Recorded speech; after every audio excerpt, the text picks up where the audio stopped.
अब तक आपने देखा, कठिनाइयों से जूझती कृष्णा इंटरव्यू देने पहुंचती है और सभी को अपने उत्तरों से प्रभावित कर लेती है। कृष्णा प्रीलिम्स की परीक्षा में उत्तीर्ण होती है और मेंस की परीक्षा के लिए क्वेश्चन बैंक ले आती है, पर उसकी कीमत ना चुका पाने के कारण क्वेश्चन बैंक वापस करना पड़ता है। अगले दिन पिंटू कृष्णा का मजाक बनते देखता है और क्वेश्चन बैंक की फोटोकॉपी कृष्णा तक पहुंचाता है। पिंकी के कहने पर कुछ लड़के कृष्णा से क्वेश्चन बैंक छीन कर भागते हैं।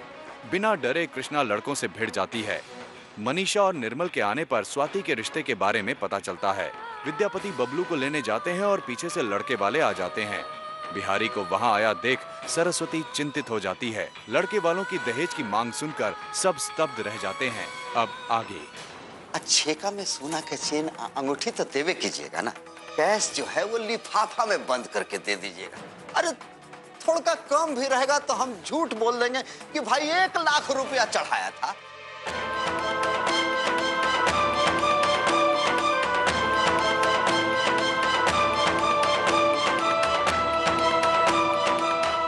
देखिए, ये तो बहुत ज्यादा है।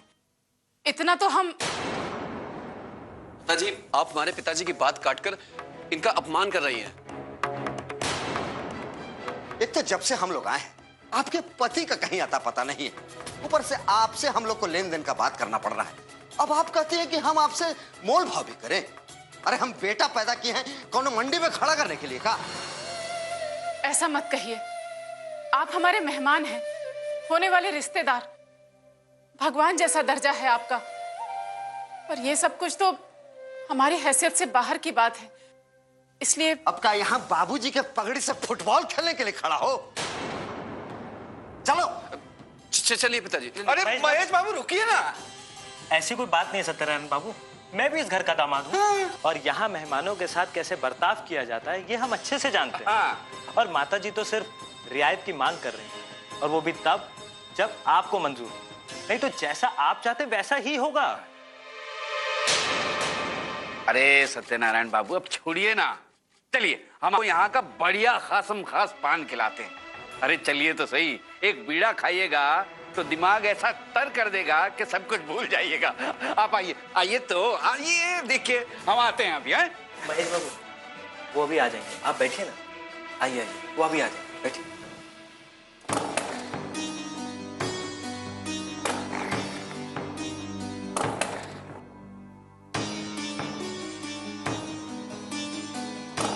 विद्या चाचा, रहने दीजिए, हम आपको अपनी गाड़ी से छोड़ देते हैं, नहीं तो आपको देर हो जाएगी। आइए। अरे आइए ना। विद्या चाचा प्रणाम। अरे बबलू भैया, हम तो आप ही का इंतजार कर रहे थे। कहिए ना। वो स्वाति को देखने कुछ लड़का वाले आने वाले हैं, हम सोचे अगर आप भी होंगे तो थोड़ा सा प्रभाव पड़ेगा। हाँ हाँ, क्यों नहीं चाचा, कब आ रहे हैं लड़के वाले? 2 बजे तक पहुंच जाएंगे। चलिए चला जाए। अरे आज पिंटू जी को देखने के लिए भी राय बहादुर जी के यहाँ से कोई आए थे। पिंटू, क्या फैसला हुआ?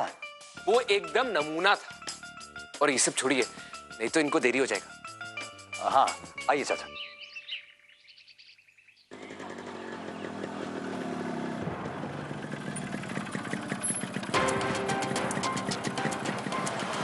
उतरो जरा एक बार।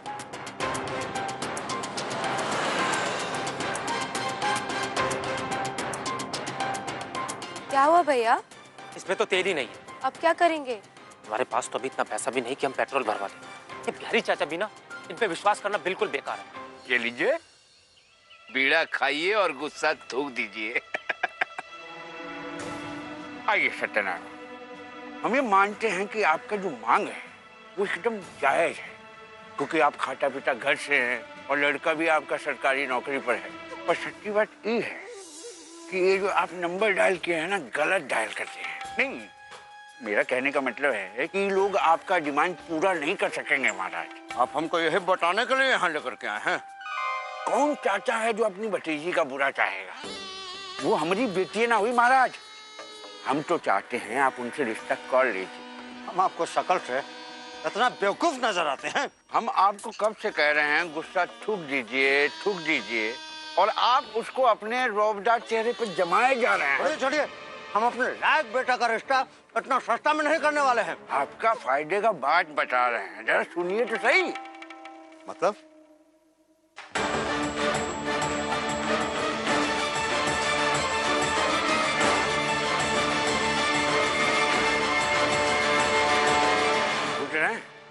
लड़की की माँ हाँ कर लेगी तो घर में कोई मना नहीं कर पाएगा।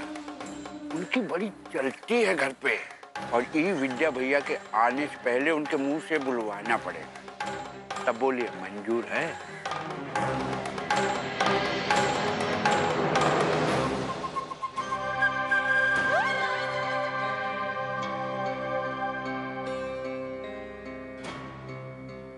अरे आइए आइए सत्यनारायण बाबू। अरे मेहमान जी को बाहर क्यों बिठाया है भाई? बिना रिश्ता किए हम आपको जाने नहीं देंगे। सत्यनारायण जी, आपका अपमान करने का हम सपने में भी नहीं सोच सकते।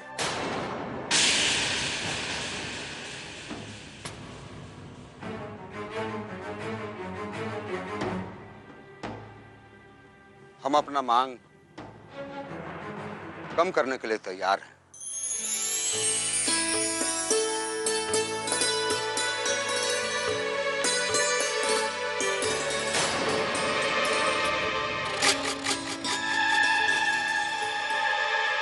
देखिए, हमको रिश्ता पसंद है, लेकिन हमरा एगो शर्त है।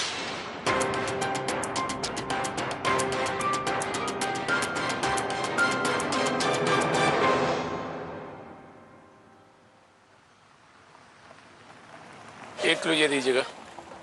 1 किलो मलाई बर्फी भी।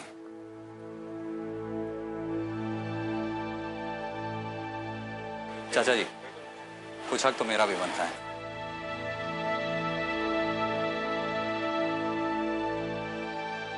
आइए। देखिए, वो हमारा एक और बेटा है, रमेश। उसका बहुत बड़ा किताब का दुकान है, खूब चलता है। लेकिन कुछ साल पहले बेचारा के साथ एक दुर्घटना घट गया, जिसमें उसकी पत्नी का स्वर्गवास हो गया। तब से वो बिल्कुल अकेला है। सब कुछ है उसके पास, पर जीवन साथी नहीं है। इसलिए हम चाहते हैं कि उसको भी एक अच्छा घर और एक संस्कारी लड़की मिले। देखिए, हमको ये घर का बात व्यवहार संस्कार बहुत ही अच्छा लगा। इसलिए हम चाहते हैं कि हमरे दोनों बेटा का शादी इसी घर में हो जाए।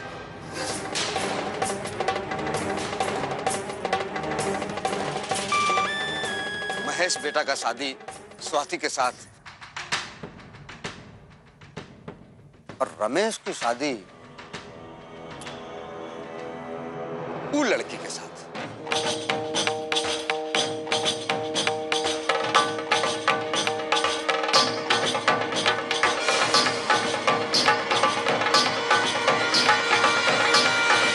बोलू कृष्णा? हाँ हाँ हाँ।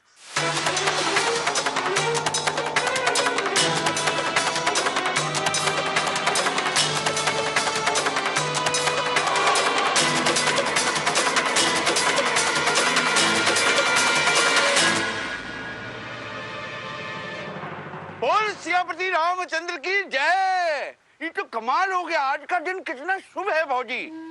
एक ही दिन में एक ही घर से 2 लड़कियों का रिश्ता तय हो गया।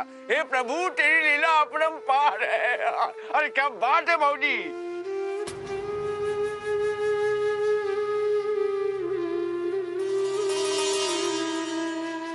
अरे दीदी, कहाँ सोच रही हैं? अरे झट से हाँ बोल दीजिए ये रिश्ते को। बड़े भाग जोग से ना ऐसा रिश्ता आपके चौखट पर चढ़ के आया है। और क्या? एक गोलई का सरकारी नौकरी में, और दूसरा बिजनेस करता है, वो भी मक्खी बराबर दान दहेज में। दीदी ज्यादा सोचो नहीं। हाँ, अब पढ़ाई लिखाई का कहा है ना दीदी कि पढ़ता लिखता तो हर कोई है, पर हर कोई अफसर नहीं ना बनता है। अब पता चला पढ़ाई लिखाई के चक्कर में एक बड़की लड़की के रिश्ता वही लटक गया।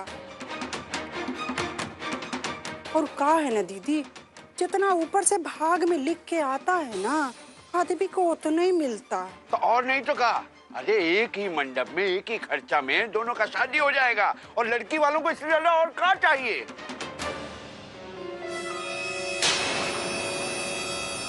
जल्दी से हाँ बोलिए। विद्या भैया आपका कभी बात टाले हैं का? आप माँ हैं। अरे माँ अपनी बेटियों का कभी बुरा थोड़ी ना चाहेगी, क्यों सत्यनारायण बाबू?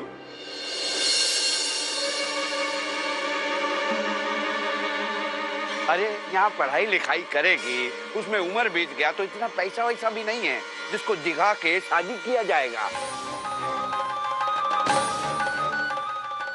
देखिए सत्यनारायण जी, ये बहुत बड़ा फैसला है और हम समझते हैं कि इसमें बाबूजी का होना बहुत जरूरी है। निर्मल बाबू, आप तो इसी घर के दामाद हैं ना, तो इसी घर का भला न सोचिएगा। आप लोग बोले तो हम बात मान करके दहेज भी घटा दिए, लेकिन यहां तो हमारा बात कोई सुन ही नहीं रहा है। 5 मिनट हम यहां खड़े हैं, जो भी जवाब हो हाँ ना में दे दीजिए, हम सुन करके चले जाएंगे।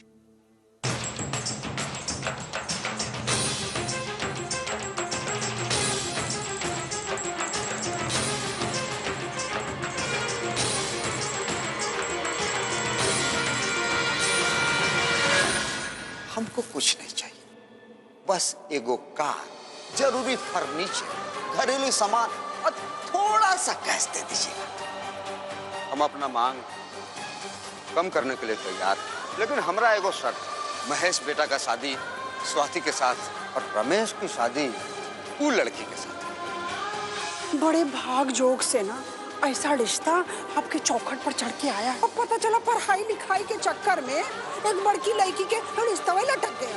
उम्र ढल गया ना, तो जो रिश्ता आया वो नहीं आएगा। बेटी को अब जिंदगी भर घर में ही बिठा के रखिएगा का? स्वाति के ब्याह के इंतजार में बाकी सब बूढ़ा ना हो जाए। हाँ,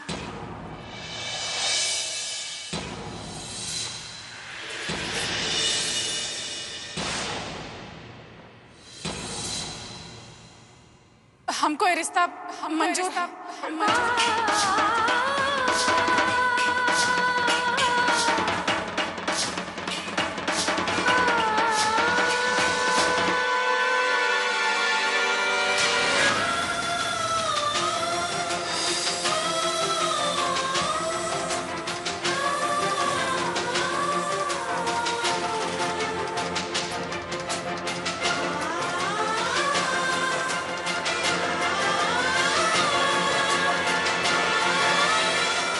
सियापति रामचंद्र की जय। अरे भौजी ने हाँ कर दिया।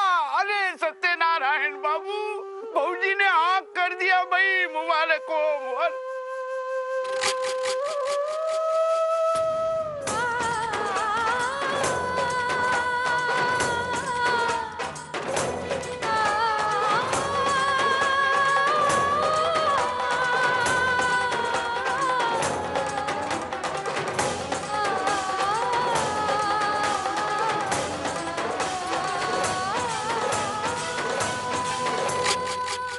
आपके एक हाँ ने हमने सारे शिकायत को दूर कर दिया। बस आप भी सब कुछ भूल करके शादी की तैयारी में लग जाइए। आए थे एक रिश्ता के लिए और जा रहे हैं दूदू रिश्ता का वचन लेकर के। विद्या बाबू को, अरे समधी जी को हमारे घर टिफिन लेके भेज दीजिएगा। लेकिन एक मलाल रह गया कि विद्या बाबू से मुलाकात नहीं हो सकी। अब तो मुलाकात चलता ही रहेगा ना भाई।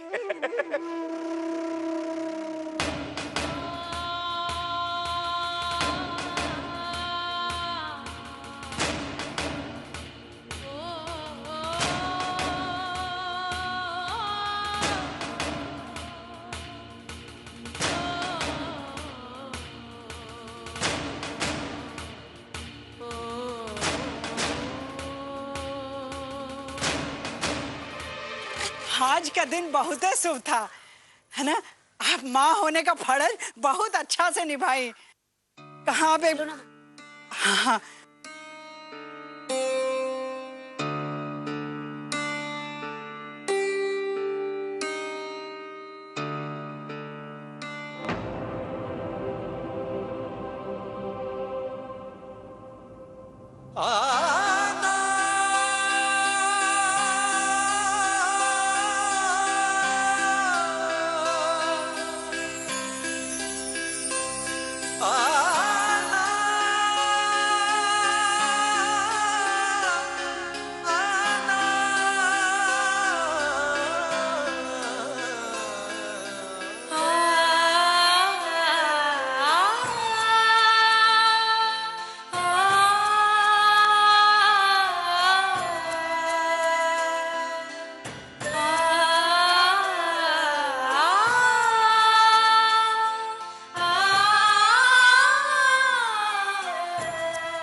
कृष्णा, बेटा हमको ऐसे मत देखो।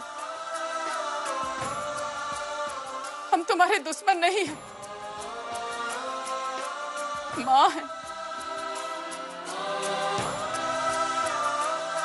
अच्छा घर है बेटा, लड़का भी अच्छा है। किसी भी लड़की को और क्या चाहिए।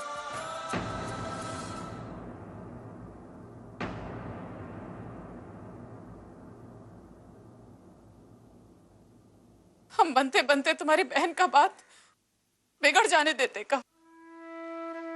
पर माँ, हमको मत समझाओ। तुम सबको पैदा किए हैं हम। कल जब तुम सब बेटी की माँ बनोगी तब हमारा स्थिति समझ में आएगा। चार चार बेटी का घर बसाना कोनो खेल नहीं है। पर माँ, अब जो फैसला की है वो जिसको जो समझना है समझे। हम तुम लोगों को कैसे पाले पोसे हैं, कितना मुसीबत उठाए हैं। कोई भी माँ अपनी बेटी का बुरा करना नहीं चाहेगी। लेकिन माँ, कृष्णा से बिना पूछे अब उसका रिश्ता। तुम लोगों से पूछकर पैदा नहीं किए थे तुम्हें। हम सबका भला बुरा अच्छे से समझते हैं, समझी?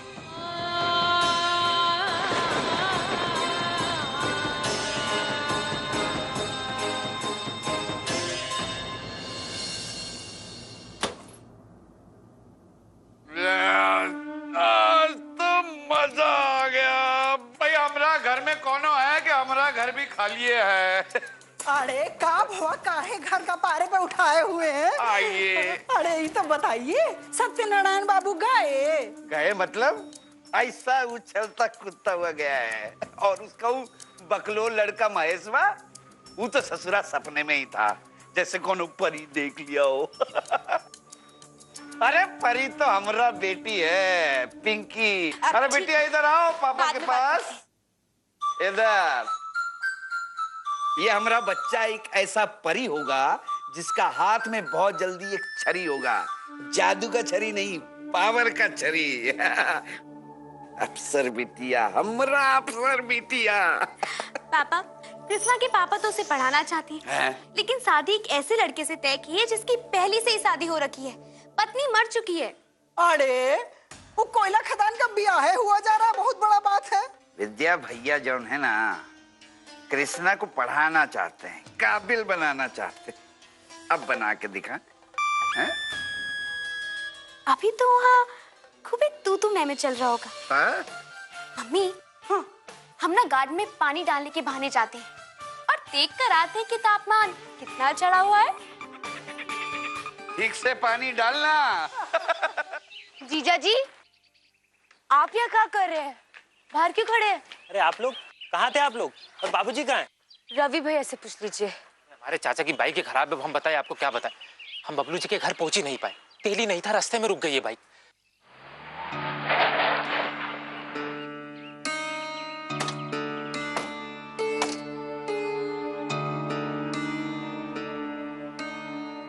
अरे आप लोग यहाँ क्या कर रहे हैं? पापा आप कहाँ थे?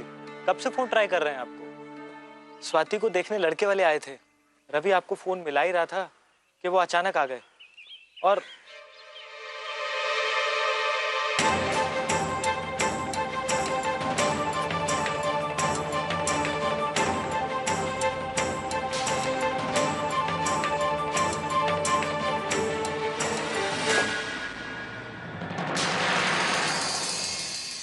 माँ, ऐसा नहीं होता है। राम जी सबके जोड़।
आपको मालूम पड़ा ना,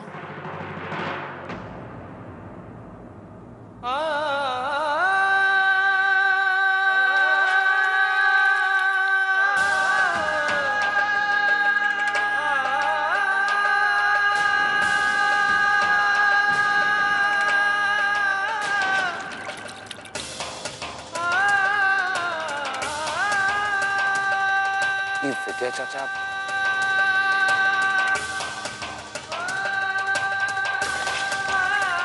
आप सुन रहे हैं?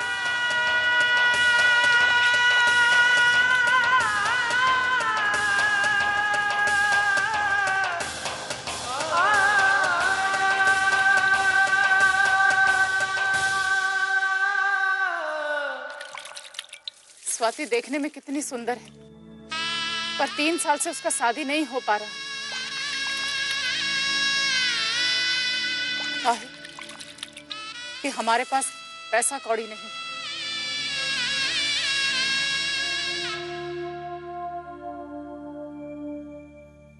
जब उसका शादी नहीं हो पा रहा है तो कृष्णा का शादी कैसे होगा? पढ़ पढ़ के बुढ़ा जाएगी तो लड़का मिलेगा उसे। हमें जानते हैं कि घर हम कैसे चलाते हैं, सबका पेट काट काट के उसका कॉपी किताब खरीदे। अभी कहाँ का न्याय है कि एक बच्चा को पढ़ाने के लिए दूसरे बच्चे का शादी रोक दिया जाए।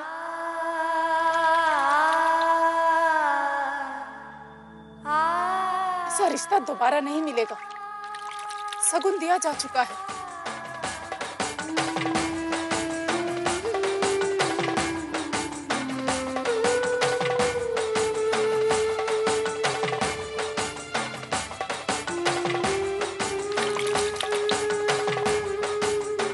ये सब हंगामा तुम्हारी खातिर हो रहा है। तुम चुप काहे हो?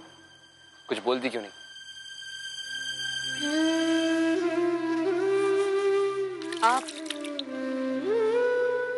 आप कल जाकर सत्या बाबू को टिफिन दे आइए। टिफिन दे के आइए आप।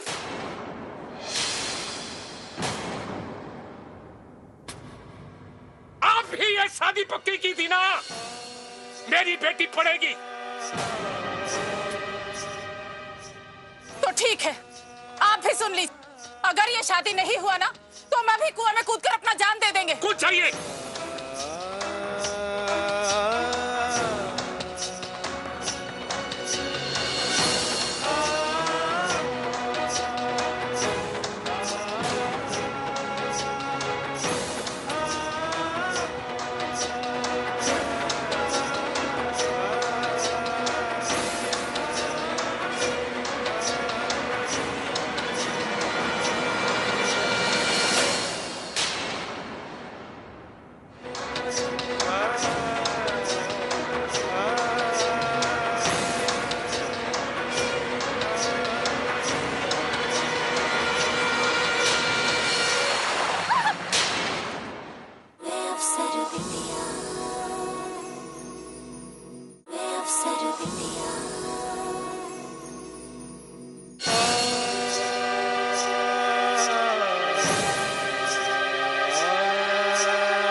भैया, ये क्या जबरदस्ती है?